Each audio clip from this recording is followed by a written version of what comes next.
আমাদেরও পারিবারিক চাপ ছিল, আমার আব্বু ডিফেন্স ছিল, আমি আমার আব্বুকে ডিরেক্টলি উনার এগেনস্টে গিয়ে বলছি যে তোমরা আমাদেরকে বন্দুক দাও, আমরা রাস্তায় নামি। সামনে যখন দেখলাম একটা গ্রেনেড পড়ছে, তা আমি মনে করছি অনেক চালাক, আমি নিয়ে উল্টা মারি। আমি ছাগল, আমি বুঝি নাই যে ওটা এত গরম, ওটা গ্রেনেড না, ওটা একটা টিয়ার শেল ছিল। খারাপ ছেলেরা নাকি খারাপ সময় খুব একটা কাজে আসে, এই কথাটি নতুন করে আসলো যখন এবার কোটা আন্দোলনে সালমান মুক্তাদেরকে আমরা দেখলাম। অনেকের চোখে সে খারাপ ছেলে, এবং সেই খারাপ ছেলেটি কাজে আসলো যখন বাংলাদেশের খুব খারাপ সময়। এই খারাপ ছেলেটি বাংলাদেশের খারাপ সময়ে এত ইনভলভ হলো, এই সাহসটা কীভাবে পেলো, এবং আজকে বাংলাদেশের গণতন্ত্রের মুক্তি কেমন লাগছে ওভারঅল সব কিছু মিলিয়ে?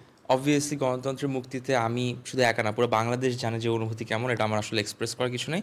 সাহসের যে কথাটা আপনি মাত্র বললেন, এটা সাহসের কিছু না। আমার কাছে মনে হয় যে ওই মুহূর্তে আমি সালমান মুক্তিদিরও ছিলাম না, আমি কোনো ইউটিউবারও ছিলাম না, আমি কোনো সেলিব্রিটিও ছিলাম না। ওই মুহূর্তে আমি জাস্ট আরও একজন বাংলাদেশি ছিলাম।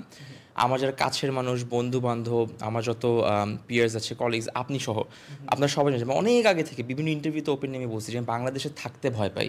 তো কেন ভয় পাইতাম? বিকজ গণতন্ত্র ছিল না। তো এই যে বাংলাদেশ থেকে বের হয়ে যাওয়া, আমরা কেউ বলতেই পারতাম না, আমি ওপেনলি বলতাম, বাট কোটি কোটি মানে ইয়াং ছেলেমেয়েরা পারলে তখনই বের হয়ে যেত বাংলাদেশ থেকে, বাট বলতে পারতাম না। বাইরে বাইরে বলতাম বাংলাদেশ ভালোবাসি, বাট ভিতরের ভয়টাই যে চলে গেল এখন, এটা অনুভূতিটা আসলে এক্সপ্রেস করার মতো ওয়ার্ডস আমাদের কাছে নেই। কিন্তু অনেকে তো এটা বলছে, মানে যারা আপনাদের মতো ইনফ্লুয়েন্সার সেলিব্রিটি আছে, পারিবারিক চাপ, ফ্যামিলির চাপের কারণে তারা আসতে পারেনি। সেই ফ্যামিলির চাপ, পারিবারিক চাপ, বিভিন্ন চাপ আপনার কাছে ছিল? অবশ্যই। আমি তো বললাম যে 19, 3, 16 দিন, আমি দিনের হিসাব ভুলে গেছি। আমি একদিনও বা 2 দিন মনে হয় আমি বাসায় ঘুমাইছি, আর একদিন আমি বাসায় থাকিনি। আমার বাচ্চাদেরকে আমার পাঠাতে, এই যে ভয়টার কথা বলতেছিলাম যে বাচ্চাদেরকে ঘর থেকে পাঠিয়ে দিতে হয়েছে, আমরা একদিনও বাসায় থাকিনি। ভয়েসও রেজ করতে হচ্ছে না আমাদেরকে, ট্র্যাক করা সবচেয়ে ইজি। একটা সেলিব্রিটি ট্র্যাক করতে কিচ্ছু লাগে না, একটা ফোন কল লাগে, একটা ট্র্যাকশন, কী বলে, আইডি মাইডি, কোনো ব্যাপারই না, খুঁজে পাওয়া যায়। চেহারা পপুলার যেহেতু, ইজিলি পাওয়া যাবে। সো ভয়টা ছিল।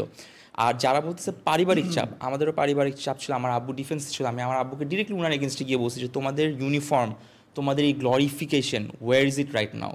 তোমরা আমাদেরকে বন্দুক দাও, আমরা রাস্তায় নামি। And we were that serious যে আমরা গিয়ে আজকে দেশকে স্বাধীন করবো। অ্যান্ড ওটা কোত্থেকে আসছে? ভিতর থেকে। পারিবারিক চাপ থাকতে পারে, আমি এটাও বিশ্বাস করি। আমার মধ্যে ভয় ছিল, অনেক কিছু আমি করতে পারিনি, কারণ আমি ভীতু। অদ্দূর সাহস আমার হয়নি বলে অদ্দূর যেতে পারিনি। সিমিলারলি আমার থেকে কম সাহসী অনেক মানুষ আছে। এটা একদমই কোনো দোষের না যে আপনি ভয় পাইছেন। দোষটা যেখানে যে আপনি ভিকটিম প্লে করতেছেন, ইমোশনাল হয়ে সব শেষ হওয়ার পর চাচ্ছেন মানুষ এখন আপনার উপর মায়া করে আপনাকে আবার একসেপ্ট করে নিক। এইটা আমার কাছে একটা দালালি লাগে। ফরাজ করিম চৌধুরী তিনি তার মাকে নিয়ে ভিডিও বানালো, এই বিষয়গুলা এখন কি তারা এক ধরনের মানে ক্ষমা চাচ্ছে সাধারণ মানুষের কাছে? এটা ফারাজ করিমের দোষ না, আফ্রিদিদের দোষ না, সাকিব আল হাসানের দোষ না, এটা কখনোই সুমন ভাইয়ের দোষ না। দোষটা কমপ্লিটলি আপনাদের, আমাদের। হিসাবটা বুঝায় বলি, একটা মানুষ যখন টাকা পয়সা যার কাছে আসে, সে বস্তা ভরা টাকা নিয়ে আপনাকে হেল্প করতে যাচ্ছে। আমি যদি হেল্প করতে চাই, আমি কিন্তু কোনো ভিডিও করব না, আমি কাউকে দেখায় প্রুফ করার কিছু নেই। পুরো বাংলাদেশ শেয়ার করতো যে শো অফ করে ভালো কিছু হলে শো অফ করো। Show off is show off, এটা তো একটা মূর্খের মতো কথা বললাম। নামই তো শো অফ, এটা ভালোর জন্য শো অফ কখনো হয় না। তো জাতি হিসেবে যদি আমরা মূর্খের মতো কাজ করি, আমরা মূর্খ মানুষকেই বিপদের সময় পাবো, যারা আমাদের মাসিয়া হইতে চায়। এটা হচ্ছে 1 নম্বর কথা। 2 নম্বর কথা হচ্ছে, মানুষ হিসেবে আমরা সবসময় মানুষকে জাজ করি খুব ছোটোখাটো সিলি পেটি জিনিস দিয়ে, কি পড়তেছে, কীভাবে কথা বলতেছে, কোথায় যাচ্ছে। ইনস্টেড আমরা অ্যাকশন দিয়ে কখনো মানুষকে জাজ করি না। তো আমরা ভালোভাবে মানুষকে জাজ করলে আজকে ভালো মানুষই আমাদের পাশে থাকতো স্বাভাবিকভাবে। প্রথমত আন্দোলনে ছাত্রদের ছিল, এরপর আপনারা যখন সেলিব্রিটিরা যুক্ত হলেন, সাধারণ মানুষ যুক্ত হলো, কোন সময় মনে হলো যে আপনাদের যুক্ত হওয়া উচিত? আমার একদমই মনে নাই ওই ডেটটা কবে ছিল। আমার কাছে খালি মনে আছে 18 তারিখ হচ্ছে আমরা যখন রাস্তায় নেমে গেছিলাম। আর ওই টাইমটাতে হচ্ছে আমরা ভয়ে নেমে গেছিলাম, বিকজ আমাদের বাসা পর্যন্ত চলে আসছিল। সো তখন জিটটা ছিল এটা যে ওরা যদি এখান পর্যন্ত আসতে পারে, 2 দিন পর যদি যখন সব ঠিক হয়ে যাবে, বাসার ভিতর ঢুকে ঢুকে মারবে, আমরা কিচ্ছু বলতে পারবো না। ওই মোমেন্ট হচ্ছে আমার এখনও মনে হচ্ছে, সৌমিক, আমার ফ্রেন্ড ফারাজ, তারপর হচ্ছে সৌভিক, আমরা সবাই মিলে প্ল্যান করলাম যে we have to protect, we have to at least stand by the student. কিন্তু আমাদের ফাইট তখনও না, এটা কিন্তু কোটা আন্দোলন ছিল, আমাদের কোটা দরকার নাই, it's not our fight. But আমরা চিন্তা করছি যে ওদের পাশে দাঁড়া অ্যাটলিস্ট জানানো উচিত যে রাইট সাইড কোনটা। অ্যাটাক যখন শুরু হয়েছে, একটা পয়েন্ট আমার মনে আছে, আমি তখনও বিলিভ করি না যে অ্যাটাক শুরু হতে পারে এত ইজিলি। চোখের সামনে দেখুন সবাই দৌড়ায় এদিকে আসতেছে, সৌমিককে হারায় ফেললাম, ফারাজকে হারায় ফেললাম, একে চিল্লাচিল্লি শুনতেছি। অ্যান্ড সামনে যখন দেখলাম একটা গ্রেনেড পড়ছে, ইন মাই, আমরা তো মুভি দেখি অনেক, মুভিতে কী বলে যে 6 সেকেন্ড 7 সেকেন্ডের ডিলে থাকে। আমি ভাবছি যে ও মাত্র পড়ছে, আমি মনে করছি অনেক চালাক, আমি নিয়ে উল্টা মারি। আমি ছাগল, আমি বুঝি নাই যে ওটা এত গরম, ওটা গ্রেনেড না, ওটা একটা টিয়ার শেল ছিল। আমি গাধার মতো টিয়ার শেল হাতে নিয়ে একদম ধাপ করে মুখের মধ্যে টিয়ার শেলটা লাগলো, ওখানেই পড়লো। ওই মোমেন্টে আমার একটা বড় রিয়েলাইজেশন হয়েছে। আমাকে তখন কে ধরছে আমি জানি না, আমি কোনো আওয়াজ শুনছি, কার আওয়াজ শুনছি জানি না, আমি জানি না অ্যাটাক হচ্ছে না কিনা। অনেকগুলো ছেলে মেয়ে, খালি আমি টের পাচ্ছি আমার মুখটুকু অন্ধকার হয়ে আছে, আমি দেখতে পাচ্ছি না চোখে। সবাই খালি আমাকে টেনে নিয়ে যাচ্ছে, সেভ করতেছে, মুখে গরম ইয়ে দিচ্ছে, ক্রিম দিচ্ছে, দূরে নিয়ে যাচ্ছে। আমি কিন্তু কিছু দেখতেছি না। যে ভিডিওটা ভাইরাল হয়েছিল সামাজিক হ্যাঁ, আমি কিন্তু ওই মোমেন্টে কিছু দেখতেছি, আমি পুরোপুরি অন্ধ, আমি কিচ্ছু জানি না। ওই মোমেন্টটাতে আমি এত সেফ ফিল করছি ওই জায়গাটাতে, আমার কাছে মনে হচ্ছে এখানে গুলি আসতেছি কি না, আমার কাছে আমি জানি না, মানুষ যখন সঙ্গে ছিল ওই মোমেন্টে কোনো ভয় লাগে নাই। তখন আমি বুঝছি যে মানুষ কেন রাস্তায় নামছে, ওই সাহসটা ওই দিন পাওয়া গেছে।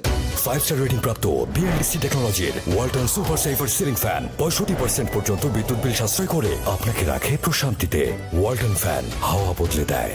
যদি বিগত সরকারের কথা বলি, তাদের ভুলটা আসলে কোথায় ছিল? সরকারের কোনো ভুল ছিল না, ভুল আমাদের প্রিভিয়াস জেনারেশনের ছিল। আমাদের জেনারেশন সবসময় কোয়েশ্চেন করো না, ভয়েস রেজ করো না, রাস্তায় নামো না, কোনো রকমের বাধা দিও না, যা হচ্ছে হইতে দাও, তোমার তো সমস্যা নেই। যতক্ষণ না আমাদের সাথে কোনো রকমের দুর্ঘটনা ঘটছে আমরা কেউ রাস্তায় নামিনি। ইভেন এখন আপনি দেখবেন যে যখন রাস্তায় বেরোচ্ছেন, স্টুডেন্টরা হাজার হাজার স্টুডেন্ট তারা ট্রাফিক কন্ট্রোল করছে, অন্যরকম একটা সাহস স্টুডেন্টদের মধ্যে চলে আসছে। এই বিষয়টা মানে কিভাবে ইয়ে করবেন? সেলুট, মন থেকে সেলুট। মানে আমি রাস্তায় যত স্টুডেন্ট দেখছি সবাইকে আমি জাস্ট মন থেকে, এইটা যখন আমি করছি আমি মন থেকে সেলুট দিচ্ছি, ওই রেসপেক্ট আসছে, দ্যাটস ইট। পুরো বাংলাদেশ ওদেরকে সেলুট দিচ্ছে এখন, এটা মুখে বলার কোনো ভাষা নেই। এইটা নিশ্চয়ই কাম্য ছিল না যে গণভবনের উপর এই যে লুট হয়ে যাওয়াটা। শুধু গণভবন না, আপনি রাস্তাঘাট বলেন, গণভবন বলেন, যেসব বিল্ডিং পুরাচ্ছে, আপনার অপোজিশন বলেন, যার উপর ক্ষোভ আছে তাদেরকে বলেন, আপনি যদি ওদের মতোই করেন তাহলে আপনি ওদের লেভেলেরই মূর্খ, আপনি ওদের লেভেলেরই রাক্ষস, আপনি ওদের লেভেলেরই অবিচার করা একটা মানুষ। তাহলে আপনি ওই ধরনেরই নেত্রী বা ওই ধরনের নেতাকে ডিজার্ভ করেন। আপনি যদি রাক্ষস হন, আপনার নেতা নেত্রী রাক্ষস হবে, আপনি মূর্খ হলে আপনার নেতা নেত্রী মূর্খ হবে। অনেকে ফেসবুকে এটা বলছে সালমান মুক্তাদেরকে তারা মন্ত্রিসভায় দেখতে চায়। না, আমি নিজেকে কোনোদিন এটা চাই না। আমি একটা সিম্পলভাবে যদি আমি বুঝাতে চাই, মানুষ যদি আমার কাছে হেল্প চায়, আমার চোখে একটু গ্লোরিফাই করে আমি নিজেকে নিজের প্রশংসা করি। আমার চোখে, আমি সবসময় আজকে বলছি না, আগে থেকে বলছি, আমি যে কোনো মন্ত্রীর উপর, আমি নিজে একটা মন্ত্রী, আমি মানুষের ভালোবাসা পাইছি। আমার মানুষকে হেল্প করতে আমার কোনো ইউনিফর্ম পরা লাগবে না, মানুষকে হেল্প করতে কোনো চেয়ার লাগবে না। যদি আপনি ক্ষমতা আর টাকা চান তাহলে আপনি মন্ত্রী হইতে চাইতে পারেন। সেক্ষেত্রে সালমানকে কোনোভাবে কখনো ভবিষ্যতে এমপি হওয়ার ইচ্ছা বা রাজনীতি করার ইচ্ছা আছে? না, যদি মানুষ ডেমোক্রেসি চাই না, আমরা মানুষ ডেমোক্রেসি করে যদি বলে যে সালমান তুমি হও, ওরা যদি তুলে আমাকে আনে, তখন একমাত্র আমি ওদের ভরসায় আসবো। মানে নিজ থেকে কোনো ইচ্ছা আপনার নাই, কিন্তু মানুষ যদি চায় তখন যদি হেল্প চাই, হেল্প করার মতো, সালমান তুমি হেল্প করো, তুমি সাজেশন দাও, দিব। বাট সালমান তুমি ক্যাম্পেইন করবা, পলিটিশিয়ান হবা? না, একদম না, কখনো না। এখন তো যদি বলি যে গণতন্ত্রের মুক্তি, এই নতুন দেশটা কি মনে হয় কিভাবে গড়া উচিত? হচ্ছে, আজকে রাস্তায় একটা ময়লা দেখছেন আপনি, একটা ট্রাফিক দেখছেন আপনি, একটা অশিক্ষিত মানুষের দুর্ব্যবহার দেখছেন আপনি, কোনো করাপশন দেখছেন আপনি? না, 2-3 দিন হয়ে গেছে, কোনো কিছু হয় নাই। তার মানে কি বাংলাদেশ তো অলরেডি আছে, বাংলাদেশ এক্সিস্ট করে। কিছু কিছু মানুষ যারা আমাদের এই সিস্টেমটাকে মিসইউজ করতেছিল, ওদেরকে এখন থামায় রেখে পুরো জিনিসটাকে এখন রিফর্ম করা, এটাই তো আমাদের সমন্বয়করা তো তাই বলছে। এইবারের যে একটা শিক্ষা সরকার পেল যে দেশটা কারো একার না, মানে সবার, এইটা নিশ্চয়ই ভবিষ্যৎ সরকারের জন্য শিক্ষা, এবং তারাও এই সাহসটা পাবে না নিজের বলে দাবি করা। প্রবলেমটা এখানে, আমরা বারবার কিন্তু সরকার সরকার বলছি, যে সরকারটা এখনো আসে নাই ওই সরকার কেমন হবে আমরা জানি না, বাট যেই সরকারকে আমরা আনবো এটা কেমন সরকার হবে এটা কিন্তু পুরোপুরি আমাদের হাতে। সো সরকার তো এখন বিলংই করে না, যে ছিল চলে গেছে, পুরা কাজটা এখন আমাদের। আমরা যাকে ভোট দিব, আমরা যেভাবে রিফর্ম করব, পুরা দায়িত্ব এখন আমাদের হাতে। তারপর যখন সরকার আসবে তখন আমরা বলতে পারি সরকার ভালো না খারাপ। সাধারণ মানুষের উদ্দেশ্যে যদি কিছু আপনার বলার থাকে একেবারে শেষ মুহূর্তে। সাধারণ মানুষকে একটা কথাই বলবো যে এখন অনেক ধরনের সিকিউরিটি প্রবলেমস আমরা ফেস করতেছি, প্যানিক করার কিচ্ছু নাই। জিনিসটা হচ্ছে এরকম যে আমরা আগুনে হাত দিছি, হাত পুড়বে। এখন এই হাত পুড়া থেকে কীভাবে তাড়াতাড়ি আমাদেরকে কিওর করা যায়, কি ক্রিম ব্যবহার করতে হবে, কোন ডক্টরের কাছে যেতে হবে, এটা আমাদের প্ল্যান করতে একটু সময় লাগবে। ফেসবুক যখন ইউজ করবেন, এখন ফেসবুকটা কোনো মিম ম্যাটেরিয়ালের পেজ না, এটা পুরোপুরি আপনার দেশ স্বাধীন করার একটা ওয়েপেন। আমরা অস্ত্র ছাড়া বাংলাদেশ স্বাধীন করছি, ফেসবুকটা এখন আমাদের নেক্সট অস্ত্র। এটাকে পলিউট করা যাবে না। আলাদা গ্রুপ খুলেন, গ্রুপে মিম শেয়ার করেন, কোনো সমস্যা নেই, মজা করেন নিজেদের গ্রুপে, বাট ফেসবুকটা একটা অনেক বড় ওয়েপেন, ঠিক মতো ইউজ করেন। ইউটিউব অনেক বড় ওয়েপেন, ঠিক মতো ইউজ করেন।